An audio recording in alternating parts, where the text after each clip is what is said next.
Vamos ahora a entrar a la exposición de la palabra de Dios, pero primeramente considerando lo siguiente. Rudyard Kipling, en uno de sus poemas, describió a un joven inglés que fue a Asia con la arrogante determinación de occidentalizar todo en términos comerciales. Es decir, él quería que todo en Asia operara como en Occidente. Sin embargo, falló y murió en el intento. Al final de la pelea, hay una lápida blanca con el nombre del fallecido y con un epitafio que decía: aquí hay un tonto que trató de apresurar a Oriente. Esta ilustración, mis hermanos, nos muestra la arrogancia de un hombre que trató de hacer algo imposible.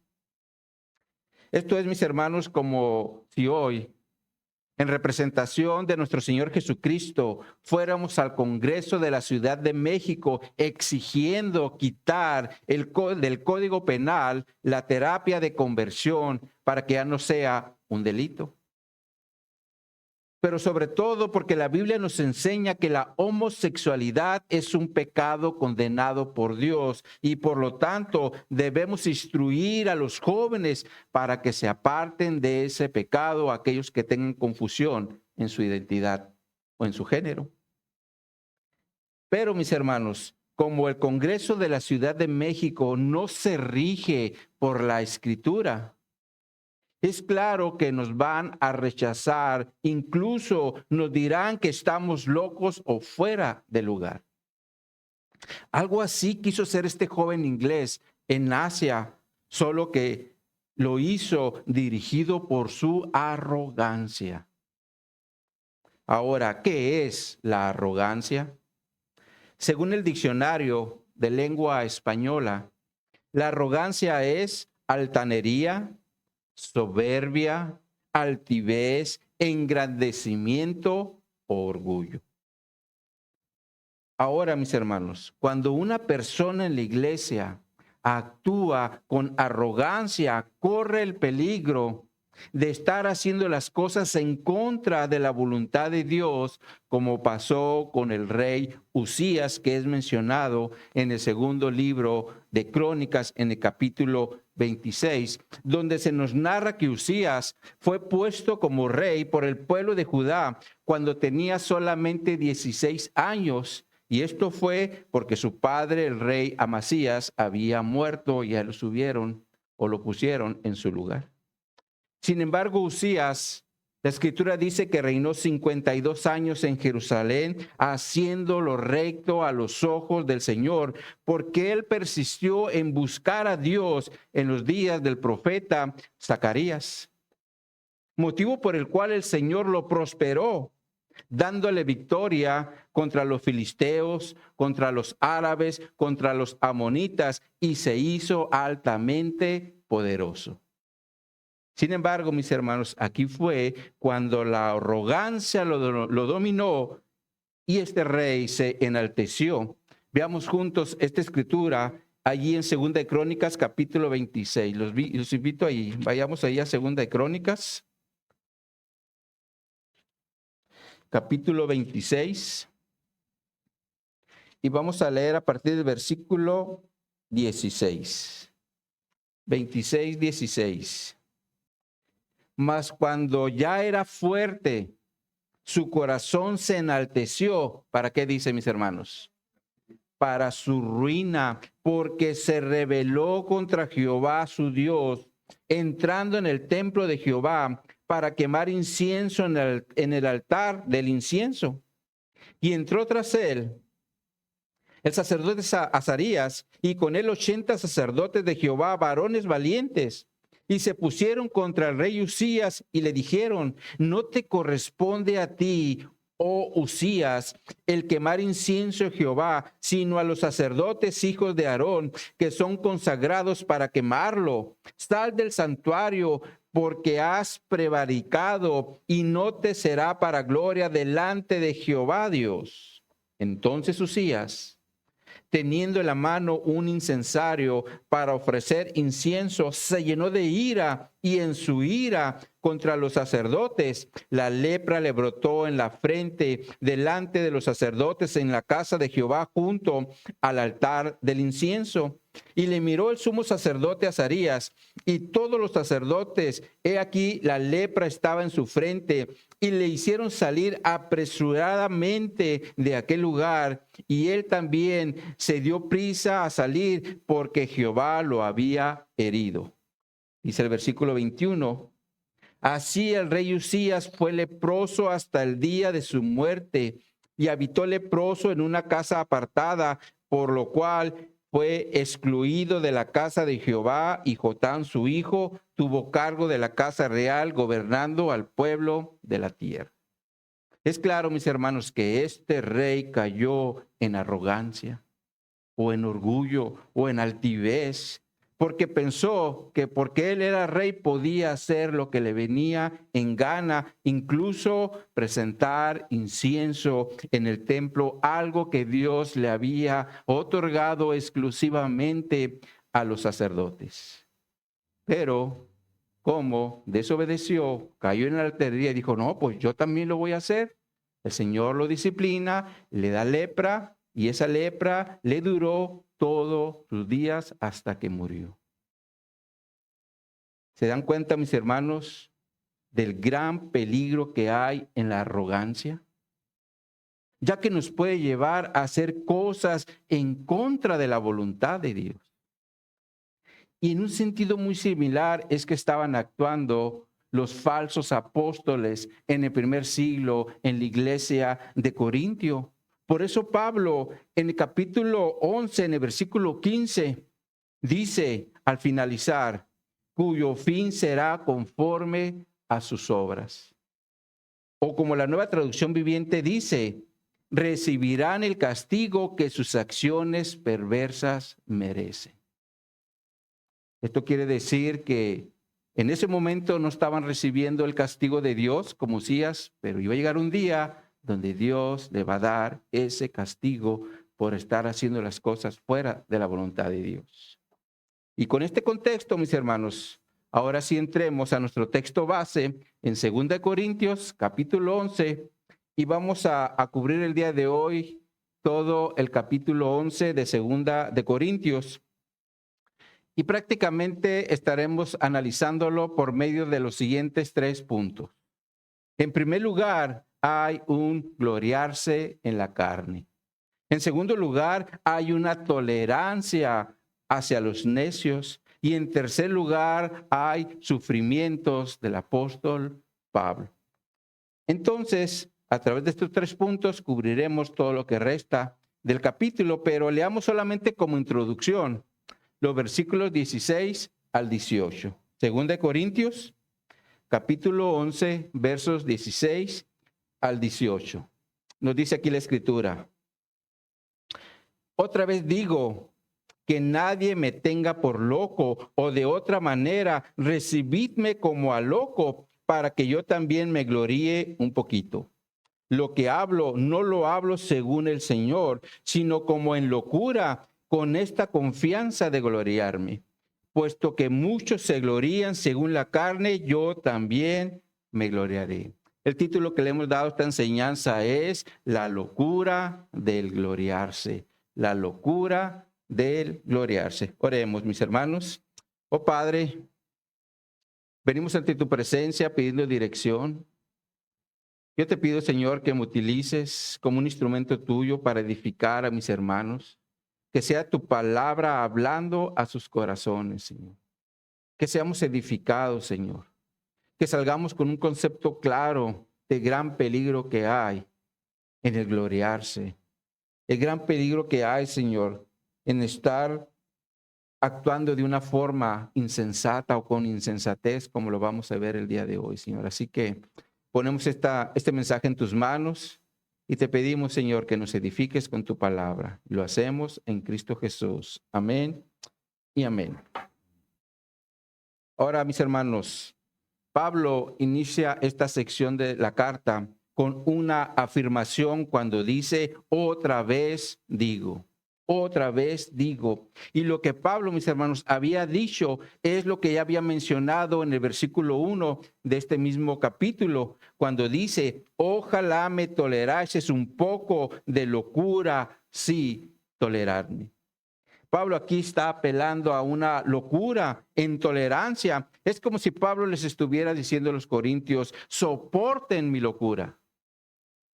Sin embargo, en el versículo 16, Pablo está presentando esta locura, pero de una forma negativa. Por eso dice que nadie me tenga por loco. Es decir, como un tonto, como un insensato o como un ignorante.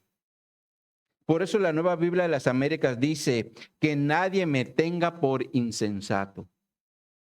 Ahora, la insensatez, mis hermanos, es la que nos puede llevar a cometer locuras, como pasó con el rey Usías cuando se mete en el templo con incienso para hacer algo que no le correspondía, ¿verdad?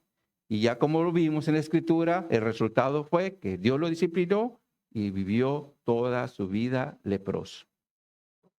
Y esto es, mis hermanos, lo que hace la insensatez, porque nos lleva a hacer locuras para que actuemos como tontos o como ignorantes. Ahora, en este mismo sentido, el Señor le dijo a los israelitas por medio del profeta Jeremías, en Jeremías capítulo 4, en el versículo 22, dice, porque mi pueblo es necio. No me conocieron, son hijos ignorantes y no son entendidos, sabios para hacer el mal, pero hacer el bien no supieron.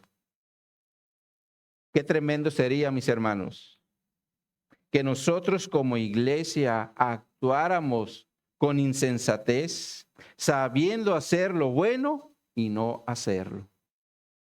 Por eso Santiago también dice en Santiago en el capítulo 4, verso 17, al que sabe hacer lo bueno y no lo hace, le es pecado. Así que mis hermanos, debemos tener mucho cuidado con la insensatez, porque nos puede llevar por un camino que no le agrada a Dios, como lo es saber hacer lo bueno y no hacerlo. Por ese motivo es que Pablo dice que nadie me tenga por loco, o como dice la Nueva Biblia de las Américas, que nadie me tenga por insensato, porque a final de cuentas la insensatez es una locura. Y bajo este contexto, Pablo continúa diciendo en la segunda parte del versículo 16, de otra manera recibidme como a loco para que yo también me gloríe un poco.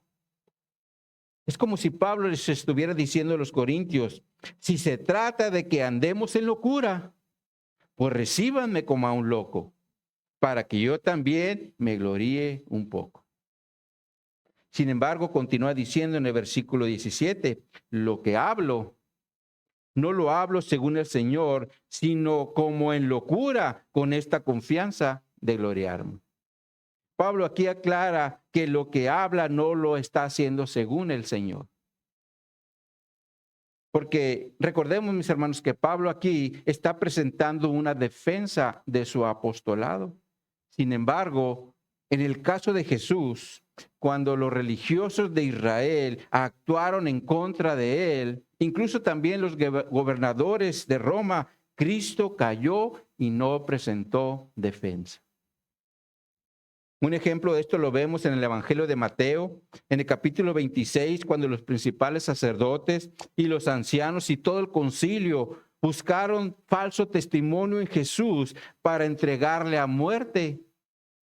Pero como no encontraron ningún falso de testimonio, buscaron hacerlo por medio de testigos falsos, los cuales estos dijeron que Jesús había dicho que iba a derribar el templo de Dios en 3 días y luego reedificarlo. Sin embargo, ante esta acusación, Jesús callaba. Lo cual quiere decir que no presentó defensa, no se defendía. Sin embargo, cuando le preguntaban a Jesús algo relacionado con su ministerio, ahí sí Jesús contestaba. Como cuando el sumo sacerdote le dice, te conjuro por el Dios viviente que nos digas si eres el Cristo, el Hijo de Dios. Y aquí Jesús responde, tú lo has dicho. Y además os digo que desde ahora veréis al Hijo del Hombre sentado a la diestra a la diestra del poder de Dios y viniendo en las nubes del cielo. Jesús aquí afirma que es el Hijo de Dios, pero aparte les dice que lo mirarían sentado a la diestra del poder de Dios y también en las nubes, lo cual es una referencia a su segunda venida. Ahora, en este mismo sentido, cuando Pilato le pregunta, ¿eres tú rey? Jesús le responde, tú dices que soy rey. Y para esto he nacido y para esto he venido al mundo, para dar testimonio a la verdad. Todo aquel que es de la verdad oye mi voz. Es claro que Jesús nunca presentó defensa ante las acusaciones que le hicieron, pero sí afirmaba las verdades acerca de él. Por eso Pablo dice, no hablo como el Señor. Y esto es porque Pablo sí estaba presentando una defensa ante las acusaciones, ¿verdad? Porque estaban diciendo que Pablo pues no era un apóstol, que Pablo era un débil, que un montón de cosas que estaban hablando en contra de Pablo. Y es por eso que Pablo está presentando su defensa a través de esta sección de la carta. Pero aún así, Pablo dice que lo que hace, lo hace como una locura con esta confianza de gloriarme. Y la causa de esto, mis hermanos, Pablo lo explica en el versículo 18, donde nos dice, puesto que muchos se glorían según la carne, también yo me gloriaré. Y aquí entramos a nuestro primer punto de la enseñanza, porque habla del gloriarse en la carne. Lo cual es algo que nunca viene de parte de Dios. Porque el gloriarse en la carne, mis hermanos, aquí habla de es una referencia más bien a aquellos logros humanos que alguien realiza en el mundo y que lleva a las personas a caer en orgullo.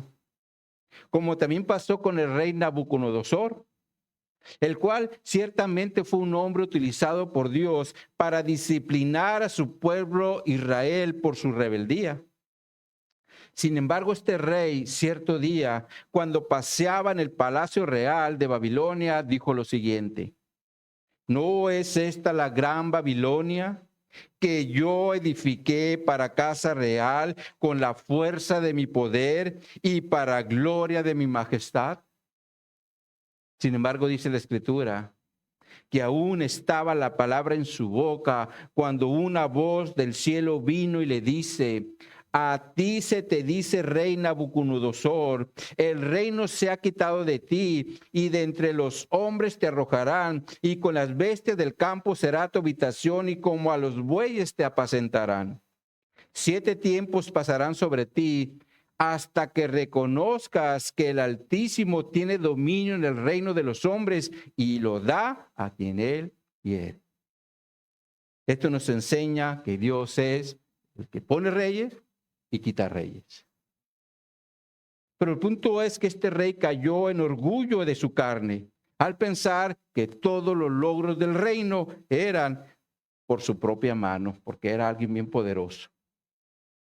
La realidad, mis hermanos, es que el orgullo en el hombre lo hace pensar que es todopoderoso, incluso para afirmar que sus obras son indestructibles, como pasó con el barco llamado Titanic, el cual decían que era indestructible, pero en su primer viaje chocó con un iceberg y se hundió.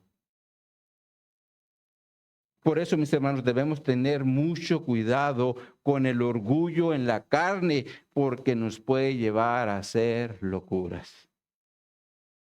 Sin embargo, la pregunta aquí es, ¿por qué Pablo dice, también yo me gloriaré o yo también caeré en orgullo? Ahora, para entender esto, mis hermanos, necesitamos primeramente considerar un contexto cultural de ese tiempo, ya que los maestros retóricos como Quintiliano y los moralistas como Plutarco advertían a sus lectores que nunca se jactarían de sí mismo a menos que se vieran obligados a hacerlo por necesidad de una defensa. Y bajo este contexto retórico es que Pablo se está jactando en su defensa ante los corintios y ante los falsos maestros, ya que este contexto retórico no era nada nuevo para la gente que vivía en Grecia. Ahora, por otro lado, también no perdamos de vista que Pablo no solamente era un hombre espiritual, sino también una persona preparada, porque había sido instruido bajo la dirección de un doctor de la ley llamado Gamaliel, quien tenía autoridad entre los fariseos. Pero también Pablo, mis hermanos, tenía un padre romano y por lo tanto Pablo conocía muy bien las leyes de Roma. Por ese motivo, cuando los principales sacerdotes y los influyentes de Jerusalén le pidieron a Festo, que era un procurador romano en Judea, llevar a Pablo a Jerusalén para que fuera juzgado ahí, Pablo apeló a César, porque Pablo conocía la ley romana. Lo cual también nos enseña que Pablo sabía moverse en diferentes contextos del primer siglo. Por ese motivo, Pablo aquí presenta su defensa a través de este método retórico muy conocido en toda Grecia.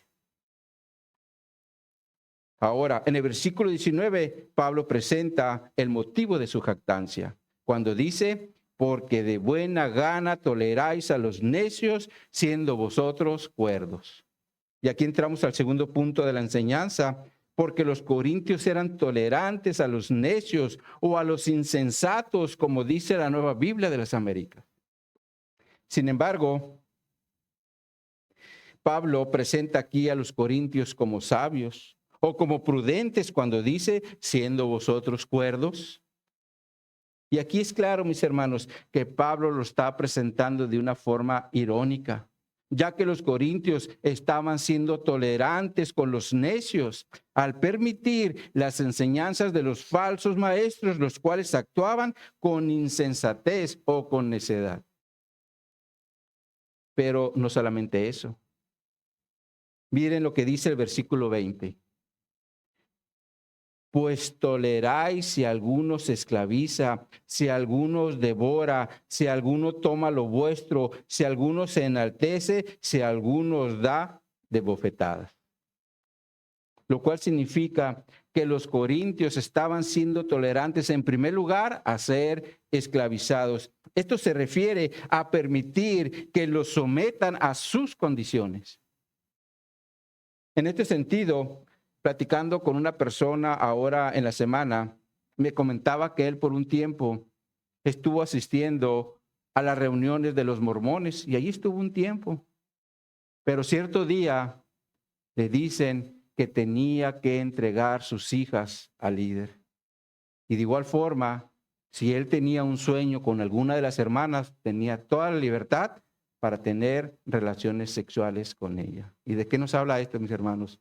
Perversión, pura perversión. Sin embargo, todos aquellos que sigan queriéndose quedar allí deben aceptar estas condiciones, las cuales son totalmente en contra de la palabra de Dios. Ya que el obispo, como dice la Escritura, debe ser marido de una sola mujer.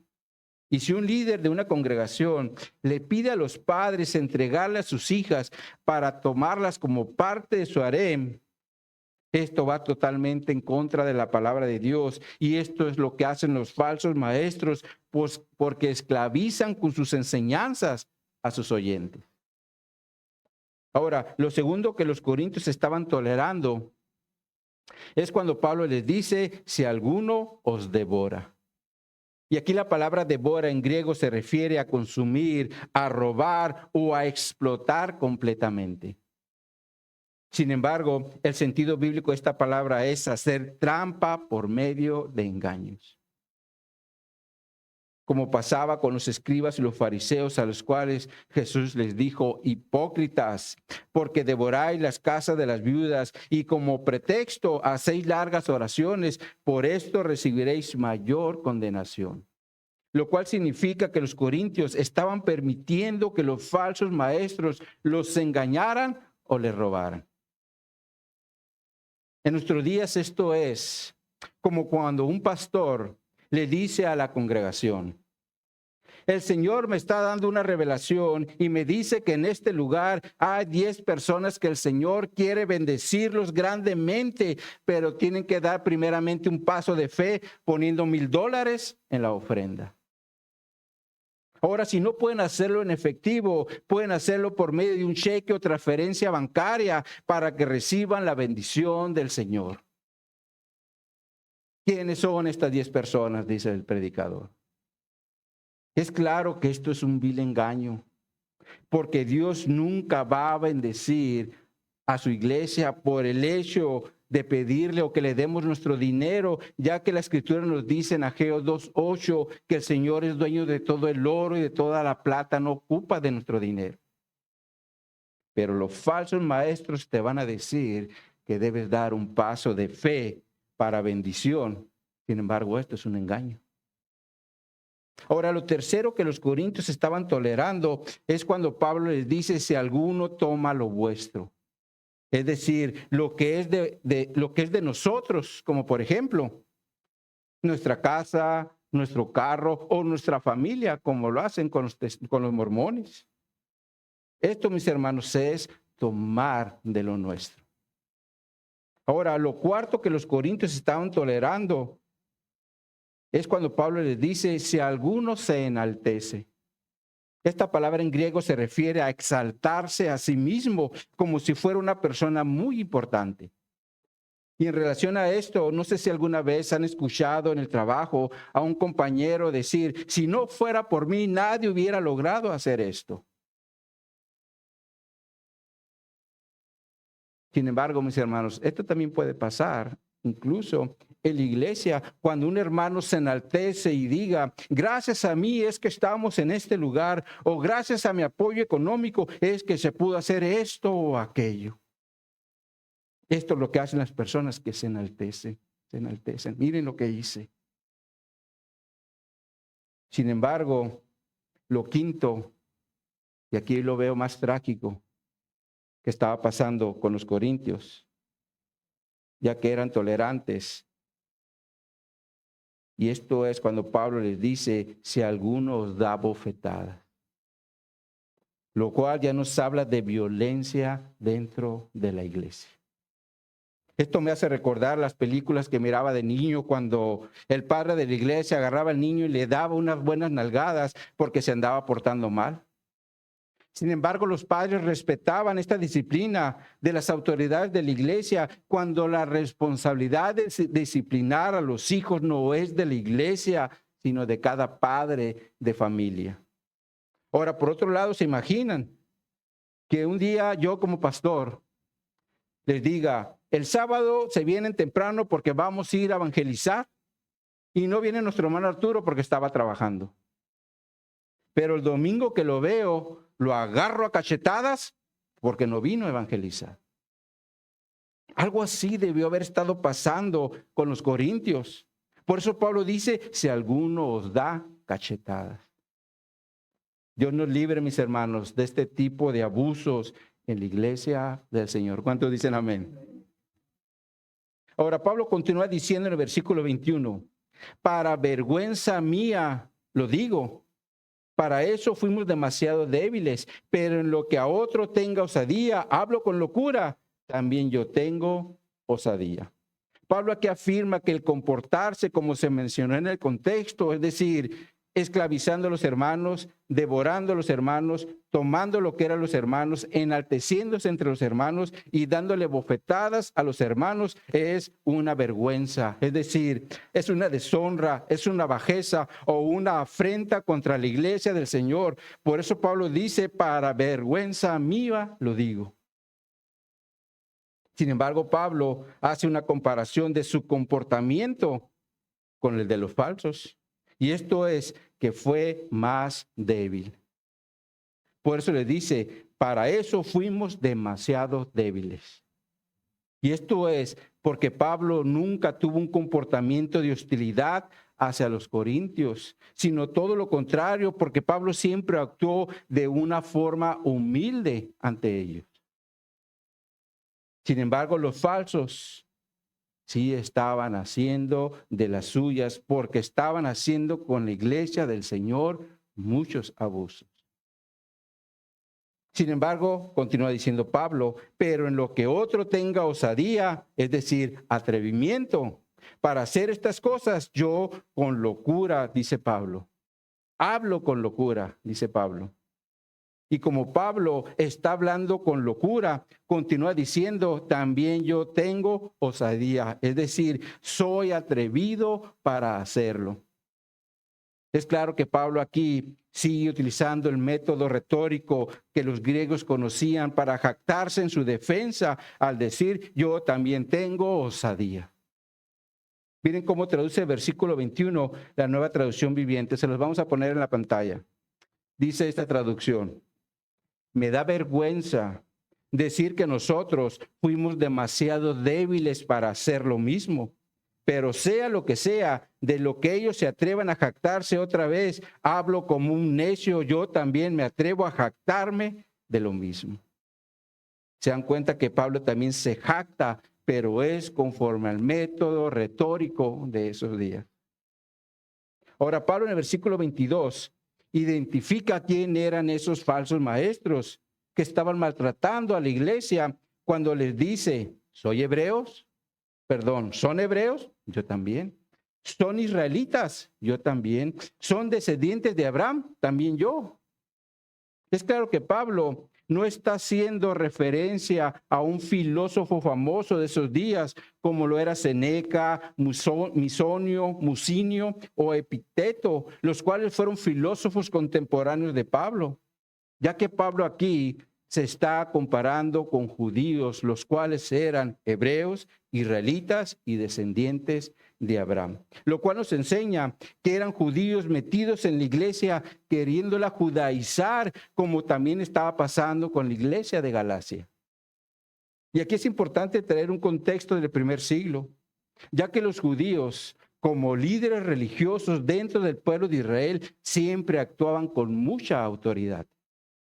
Por ese motivo, cuando Pedro estaba en Galacia, confraternizando con los gentiles, y llegaron algunos judíos de parte de Jacobo, es decir, de la iglesia de Jerusalén, Pedro, por temor a los de la circuncisión, dice la Escritura, se apartó de los gentiles, motivo por el cual Pablo lo tuvo que reprender.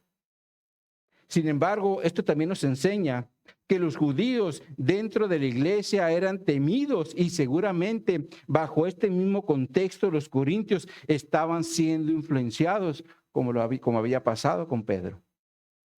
Por ese motivo los toleraban o permitían abusos, los abusos que Pablo está comentando en el contexto.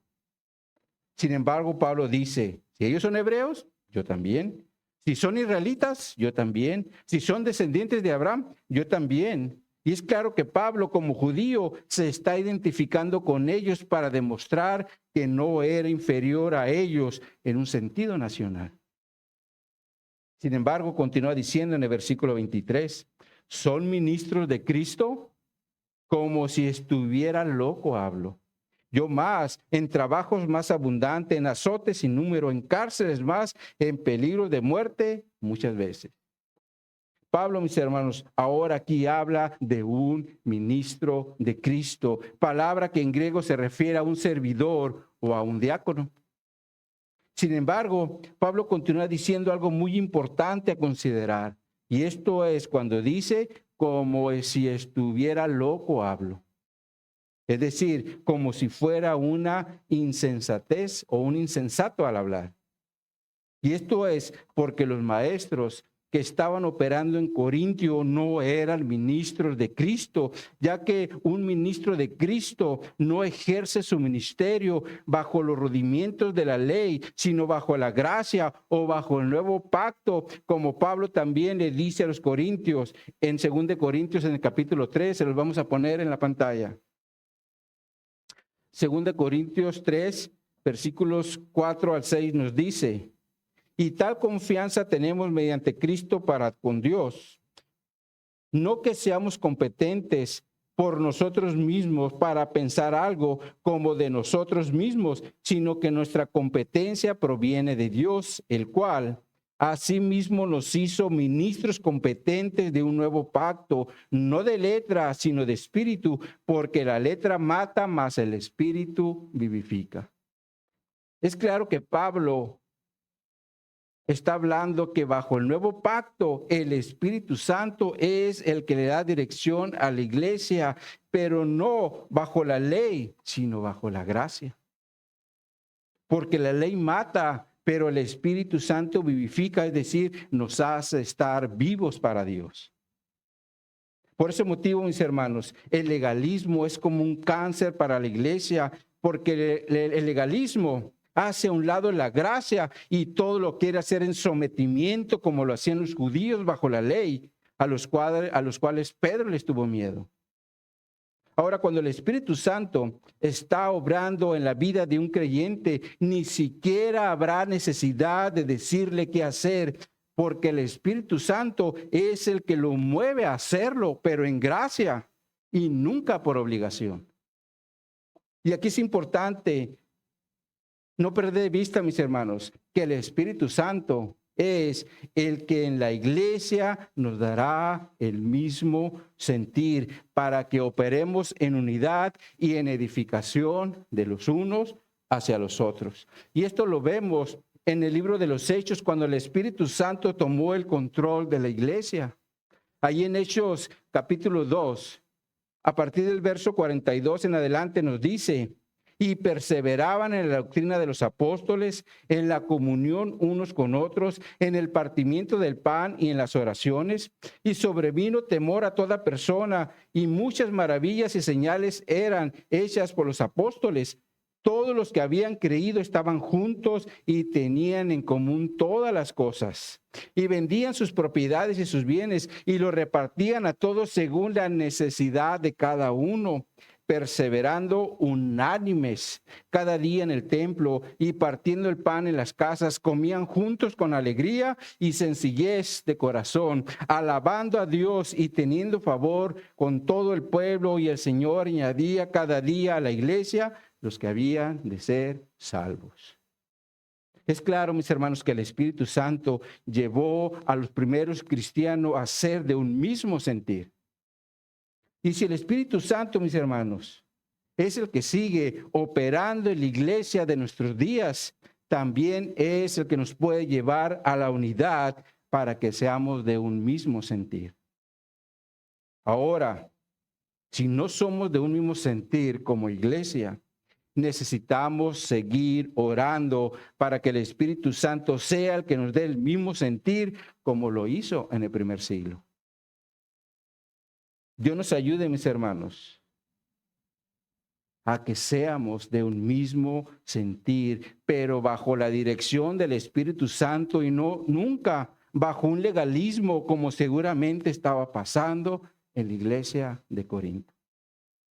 Porque los falsos maestros de nacionalidad judía querían seguir dirigiendo a la iglesia, pero bajo la ley y no bajo la gracia. Por eso Pablo dice, como si estuviera loco hablo.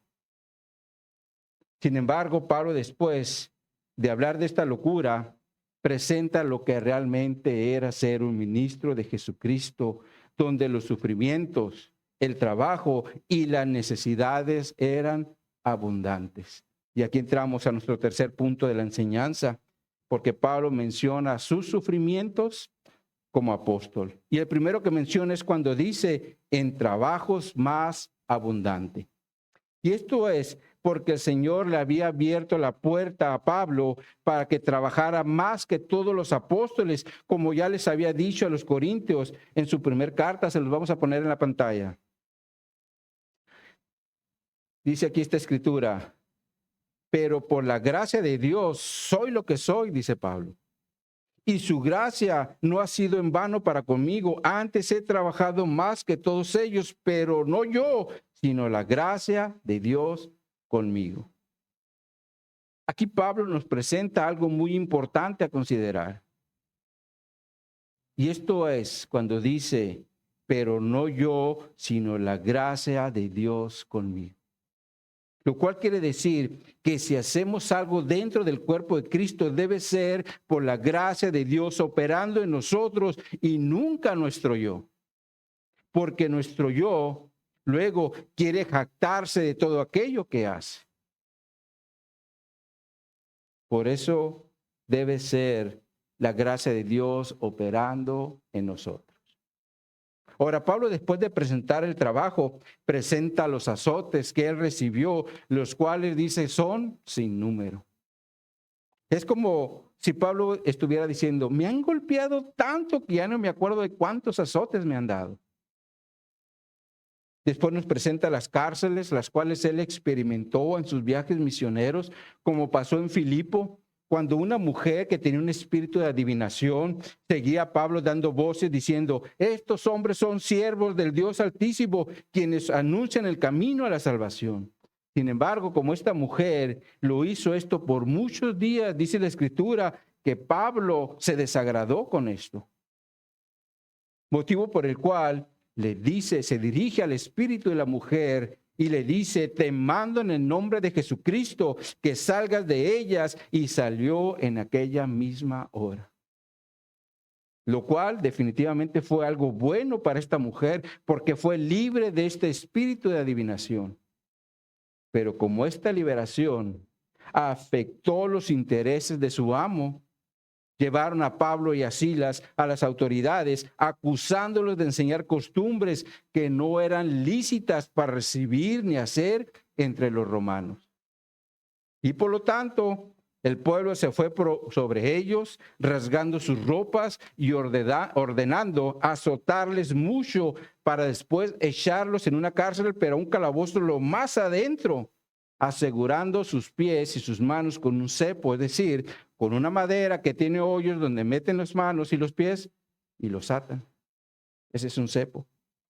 Ahora, después de las cárceles, Pablo presenta los peligros de muerte y también dice muchas veces. Sin embargo, en relación a esto, Pablo ya les había dicho a los corintios lo que experimentó estando en Asia. Se lo vamos a poner en la pantalla. 2 Corintios 2, a partir del versículo 8 dice, 2 Corintios 1:8. Porque, hermanos, no queremos que ignoréis acerca de nuestra tribulación que nos sobrevino en Asia, pues fuimos abrumados sobremanera más allá de nuestras fuerzas, de tal modo que aún perdimos la esperanza de conservar la vida. Pero tuvimos en nosotros mismos sentencia de muerte para que no confiésemos en nosotros mismos, sino en Dios que resucita a los muertos, el cual nos libró y nos librará, y en quien esperamos y que aún nos librará de tan gran muerte. Es claro que Pablo miró muy de cerca la muerte. Sin embargo, le sirvió para que no confiara en sí mismo, sino en Dios que resucita a los muertos. Y esta confianza, mis hermanos, es la que nosotros como iglesia también debemos de tener, porque la vida no se acaba aquí, ya que va a continuar del otro lado en la eternidad. Pero lo que sí debemos de preocuparnos de este lado de la eternidad es cómo queremos pasar la eternidad de aquel lado. Aquí nos preocupamos por lo que va a pasar en el otro lado. Porque si partimos de esta vida sin Cristo, habrá condenación y castigo eterno. Pero si partimos con Cristo, es decir, siendo Jesús nuestro Señor y Salvador, entonces tenemos la promesa de salvación, ya que Cristo pagó por todos nuestros pecados. ¿Cuánto le dan gracias a Dios por eso? Ahora, Pablo continúa diciendo en el versículo 24, de los judíos 5 veces he recibido 40 azotes menos uno. Pablo aquí continúa hablando de los golpes que él recibió, pero ahora lo menciona conforme a la ley, ya que Deuteronomio capítulo 25, en los versículos 2 y 3 nos dice, y si el delincuente mereciere ser azotado, entonces el juez le hará echar en la tierra y le harán azotar en su presencia según su delito será el número de azotes. Se podrá dar 40 azotes, no más, no sea que si le hirieren con muchos azotes más que estos, se siente a tu hermano envalecido delante de tus ojos. Por ese motivo los judíos daban nomás 39 azotes para no pasarse de los 40 o llegar. Entonces es claro que Pablo recibió azote de parte de los judíos porque lo trataban como un delincuente. Sin embargo, dice que esto pasó 5 veces. Después dice en el versículo 25, 3 veces he sido azotado con varas, 1 vez apedreado, 3 veces he padecido naufragio, 1 noche y 1 día he estado como náufrago en alta mar. Pablo ahora aquí nos habla o nos menciona las varas.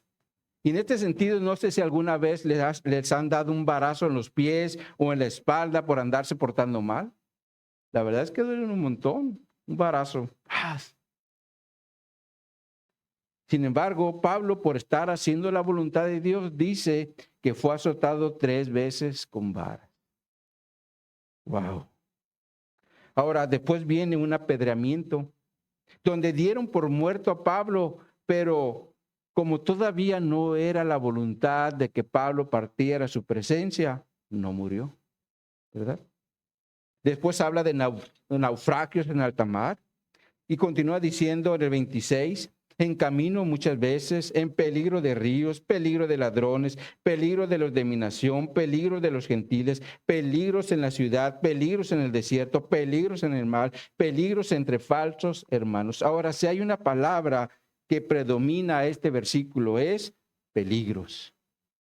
Peligros de ríos, de ladrones, de su nación, es decir, de judíos, de gentiles, en la ciudad, en el desierto, en el mar y entre falsos hermanos. Ahora, cuando Pablo habla de falsos hermanos, entendemos que se refiere a personas que dicen ser hermanos, pero no lo son porque son falsos. Sin embargo, en el primer siglo había judíos disfrazados que se metían en la iglesia como hermanos, pero lo hacían para espiar, como Pablo lo menciona en su carta a los Gálatas en el capítulo 2, en los primeros 5 versículos, donde dice, después pasado 14 años, dice Pablo, subí otra vez a Jerusalén con Bernabé, llevando también conmigo a Tito.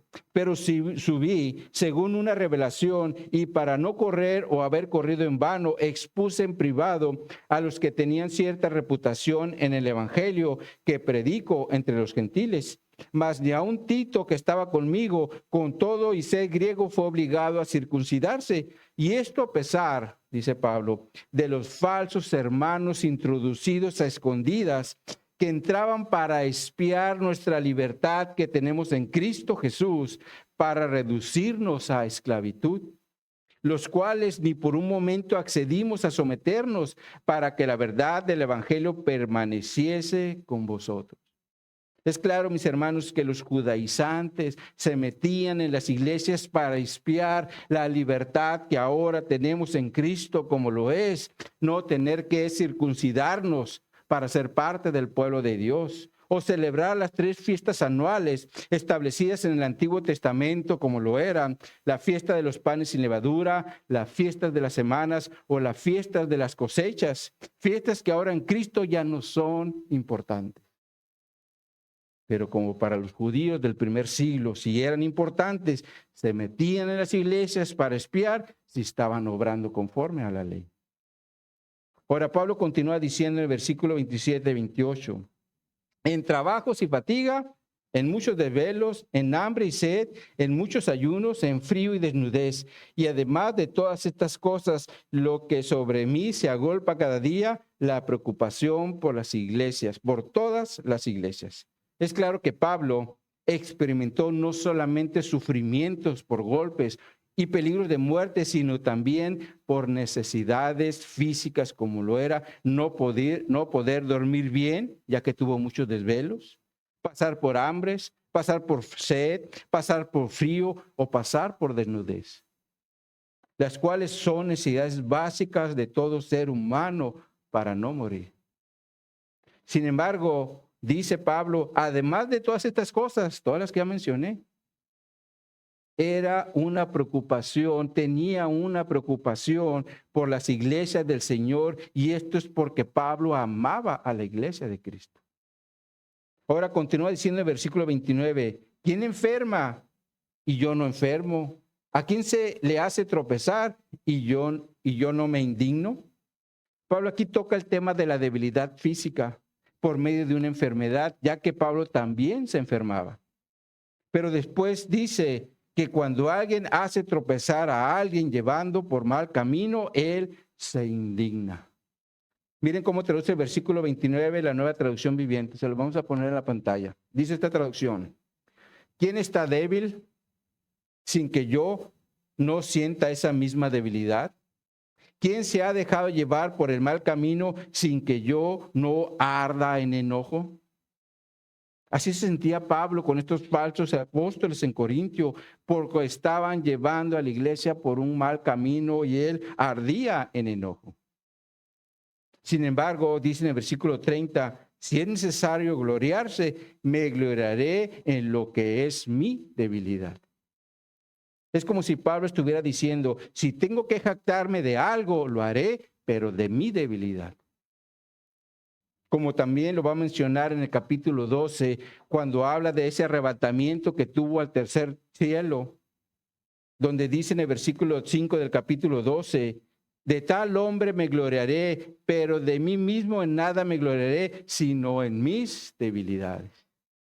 Ahora, Pablo, para afirmar que no mentía, pone de testigos al Padre y a Jesucristo en el versículo 31, donde dice, y el Dios y Padre de nuestro Señor Jesucristo, quien es bendito por los siglos, sabe que no miento. Pablo aquí apela a dos testigos divinos para demostrar que no está mintiendo, porque a los hombres no le podemos nosotros, más bien, está apelando a dos testigos divinos a los que nunca les vamos a poder mentir. A los hombres les vamos a poder mentir, pero a Dios el Padre y a Dios Jesucristo nunca le vamos a mentir. Por eso él apela a ellos como una referencia de que él no estaba mintiendo. Y Pablo termina este capítulo presentando un hecho donde su debilidad fue hecha manifiesta. Y esto fue cuando estuvo en Damasco, como se menciona en los versículos 32 y 33, donde nos dice, en Damasco el gobernador de la provincia del rey Arateas guardaba la ciudad de los damascenos para prenderme, y fui descolgado del muro en un canasto por una ventana y escapé de sus manos. Lo cual nos enseña que Pablo no era un valentón, sino un hombre débil. Por ese motivo escapó de este gobernador colgado de un canasto por el muro. Allí va en el canasto, ¿sí? De una manera mostrando su debilidad. O sea, yo aquí no puedo hacer nada, me voy, como si estuviera huyendo, ¿verdad? Y prácticamente con esto terminamos esta sección de la carta. Si Dios lo permite, vamos a continuar la semana que viene con el capítulo 12, ¿verdad? Donde estaremos hablando de esa experiencia que Pablo tuvo cuando el Señor lo llevó al tercer cielo. Pero pues eso va a ser para la próxima semana. Sin embargo, como conclusión a lo que vimos el día de hoy, salgamos de este lugar considerando los siguientes 3 puntos. En primer lugar, tengamos cuidado con la insensatez, porque nos puede llevar por un camino de locura o fuera de la voluntad de Dios, como lo es gloriarse en la carne. En segundo lugar, tengamos cuidado con el orgullo, porque nos puede hacer que miremos a nuestros hermanos en Cristo con desprecio, creyéndonos nosotros superiores a ellos por lo que hacemos. Aunque también el orgullo, mis hermanos, no nos puede llevar a maltratar a nuestros hermanos en Cristo, posiblemente no con bofetadas como lo estaban haciendo, los falsos maestros en Corintio, pero sí a través de palabras, las cuales, como dice la Escritura en Proverbios 12:18, hay hombres cuyas palabras son como golpes de espada. 12:18. Cuidemos, mis hermanos, nuestras palabras para que sean de edificación y nunca de destrucción. Y en tercer lugar, si estamos experimentando algún sufrimiento, no olvidemos que Dios es el que tiene control de nuestra vida. Así que por ningún motivo cometamos el error de reclamarle al Señor como si Él fuera culpable de nuestros sufrimientos, ya que muchos de ellos son consecuencias de nuestros mismos errores. Pero aún así, Dios tiene el control de nuestra vida porque nos ama y quiere lo mejor para nosotros. Así que, mis hermanos, sigamos adelante dependiendo del Señor como Pablo lo hizo en su ministerio como ministro de Jesucristo. Amén, mis hermanos. Vamos a orar. Oh, mi Dios, te pedimos que nos llevemos sembrado en nuestro corazón el gran peligro que hay en caer en el gloriarse en la carne, el caer en ser orgullosos, ya que esto nos va a llevar a actuar con insensatez. Danos entendimiento, Señor. Ayúdanos a entender que hoy estamos bajo la dirección de tu Espíritu Santo y bajo la gracia. Ayuda a cada uno de mis hermanos para que opere con el don espiritual que tú le has dado, pero específicamente a él, que se dé cuenta y lo ponga por obra, Señor. Pero si otro no lo está haciendo, que no caiga en orgullo, que no caiga en señalamiento, sino que él haga lo que tú le has mandado que haga, Señor. Porque a cada uno nos has dado una responsabilidad.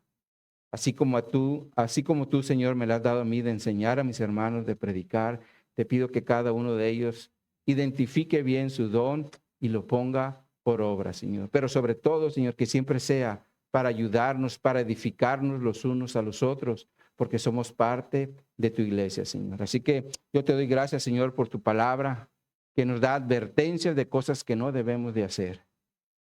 Y nos muestra también cómo estaban operando los falsos dentro de la iglesia, Señor. Ayúdanos que no seamos falsos, Señor, sino verdaderos en ti, haciendo tu voluntad. En el nombre de Jesús te lo pido, para tu gloria y para tu honra. Amén y amén.